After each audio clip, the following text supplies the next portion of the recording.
সন্দেহজনক একজনকে দেখতে পেলাম। আমরা তার গতিবিধি ফলো করতে থাকি। মাথায় হলুদ ক্যাপ উল্টো করে পরা, শরীরে হুডি। আমরা তার চোখ খেয়াল করলাম, যেন সে কিছু খুঁজে বেড়াচ্ছে। লোকটিকে ফলো করতে থাকি। দেখেন লোকটির হাঁটা চলা, বিশেষ করে লোকটির চোখ খেয়াল করুন। টার্গেট খুঁজে বেড়াচ্ছেন হন্যে হয়ে।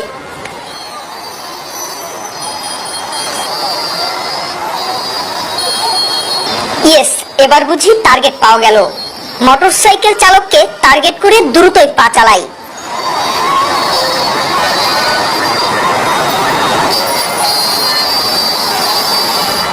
না, টার্গেট মিস।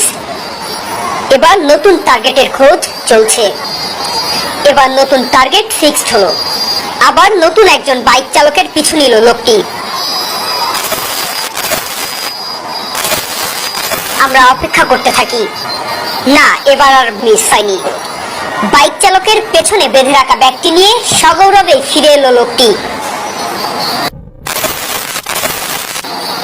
এভাবেই অন্যের মূল্যবান জিনিস চুরি করে সাধারণ মানুষের ভিড়ে মিশে গিয়ে সাধু সেজে যায় চোরটি। এভাবেই দিনে রাতে গুলিস্তান এলাকায় চুরি, ছিনতাই, পকেটমারের মতো ঘটনা ঘটে থাকে। এই লোকটিকে চিনে রাখুন, সাবধানে থাকুন।